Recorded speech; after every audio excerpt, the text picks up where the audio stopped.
Hey, my name's Brooks, and I like disc golf, and I'm guessing you do too if you clicked on this, so we have that in common. I made my dream backyard disc golf course, and I wanted to share it with, well, whoever you are, I guess. You're now seeing the first of 21 holes that I designed, and the course totals out to over 7,500 feet. It brings into play over 100 feet of elevation, which is going to make things a little bit tricky here. I've never made a disc golf YouTube video before, but if you give me just 7 minutes, I promise this course won't disappoint. Now, the second hole here is one of my favorites because it's a little over 400 feet, but it only plays about 280, so the putter actually works pretty well to get down the hill. It doesn't do it justice on video, but there is a lot of elevation drop from that tee box to here. There's a good 55-footer there. The third hole is going to play right up the hill that we just threw down, except it's going to dodge into the woods early right here. A bit of a short par 4, and you have this little eagle throw-in opportunity. But as long as you don't botch it too much, you can pretty safely run it and still tap in your birdie. Now, hole 4 is 215, but plays a little more like 260 going straight up the hill. Got to hit this first gap here, and it's really easy to come up short with the low ceiling. Gonna go ahead and make the putt, but I missed it. The basket caught it. Hole 5, playing up along an OB road, 277, plays a little more like 310.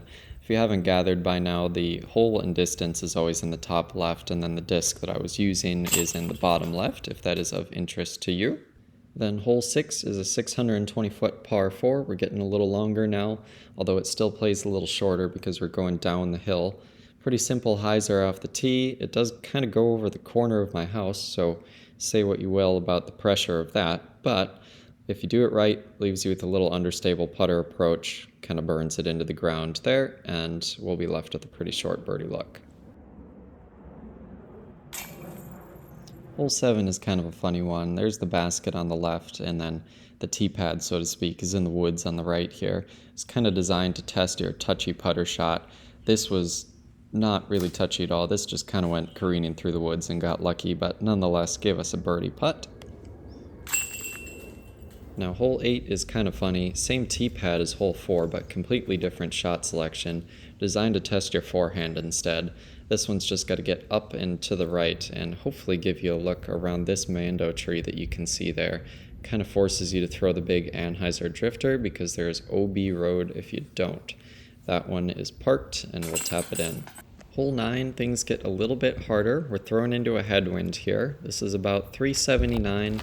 Plays mostly over this road, which is OB the whole way there. So if you don't commit to your shot, you're basically re-teeing. It kind of just needs to bite left at the end here. We got a birdie putt coming from right behind the basket. Now, you might have guessed by now, watching all these putts go in left and right, this is not necessarily a first shots only video. This was just intended to showcase that every hole here is birdieable if you throw the right shot and pair a good putt with it. For hole 10, as long as you stay off of the OB road and left of that Mando tree, you'll have about a 100-foot run at the Eagle too, so that's always fun to try. Hole 11 is a 526-foot par 4, playing a little less than that, going down the hill.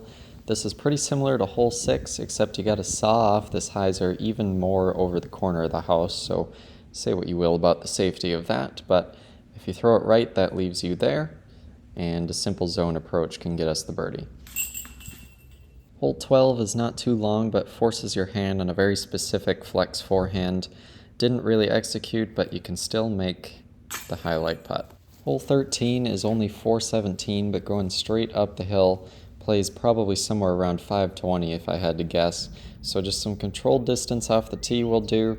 You don't need everything. And then a simple forehand zone approach is all you need to get a pretty easy birdie here. Hole 14 is one of my favorites for sure. Only 270, and it can kind of lull you into thinking that you got all this open space, but you do still have to hit that gap right there, about 30 feet shy of the basket to have a birdie putt. That's a good putt out of the woods there.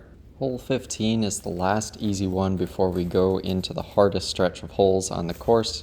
This is a very Simon-inspired spike hyzer when you don't need a spike hyzer with a disc that you shouldn't throw a hyzer with, but you can still get the birdie. Hole 16 is my favorite hole that I made here. 460 feet, but uses every bit of vertical elevation drop that I have access to. Sometimes even putters work on this hole. That's how downhill it is. But you really just need to start it left and let that thing drift right as long as you can. That shot actually managed to go a good bit long there, but of course we'll make the putt because we are doing the highlight reels today. Hole 17 is our first par 5 and starts back in that tunnel that you saw for a second there. Goes up to the top of the hill and then hooks right next to the OB road. This is kind of a funny tee shot where I position the camera because, phew, there goes the disc if you caught that. Whizzes right by the camera. This one takes everything I got, probably only, it's probably only went 330 feet, but it sure felt like I threw it 450 going up the hill. And then we're going to do another little Sky Anheuser shot here to find our way over to the basket.